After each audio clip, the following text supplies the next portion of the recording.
When I was no longer stuck in the house after many years, due to the effects of multiple autoimmune conditions, I celebrated by burning my pajamas and volunteering for the largest health board in Wales.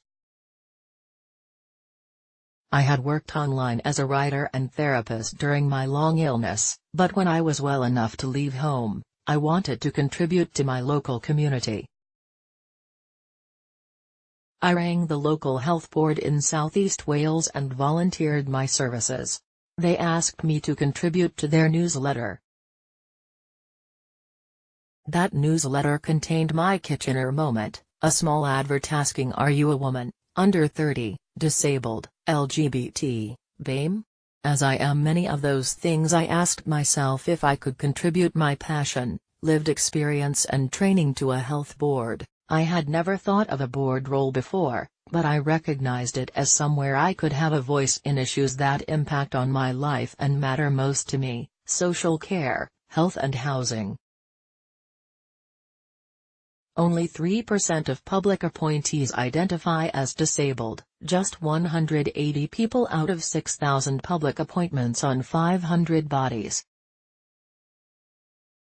The Lord Holmes Parliamentary Review on the Inclusion of Disabled People in Public Life, which reported in December 2018, uncovered many barriers and biases. As a psychotherapeutic counselor, I help people who are often at the sharp end of policy and political decisions.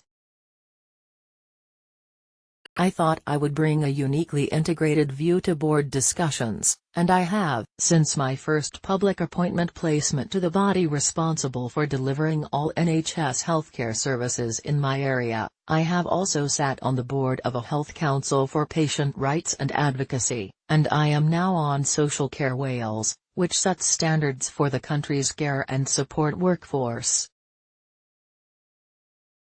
I feel I have made a difference by bringing my perspective into the room.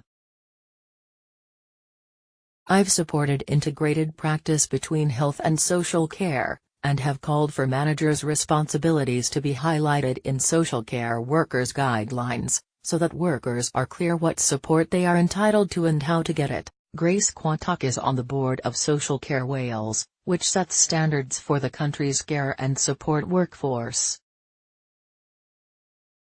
Here is my advice to other disabled women who would like to be appointed to sit on the board of a public body. First, apply. Recognize it as an asset if you think you don't look like other board members, or don't have the same background. Boards need to contain diverse voices, someone like you or me. Second, pull out the skills your non-traditional but rich life experience has given you. In my application to Social Care Wales, I was asked to give an example of when I had held an executive to account. I used the example of negotiating with my consultant while hospitalized to be allowed to have an outpatient MRI to avoid spending further weeks in hospital, an achievement that required courage, tact and strong negotiating skills. This showed the value of my unconventional but powerful experiences. Third, connect to mentors and role models. It is hard to be what we can't see, so seek out people to enrich your vision. The challenges facing disabled women are usually assumed to be physical. How do I get into the building as a wheelchair user? As a wheelchair user, I know this is still an issue.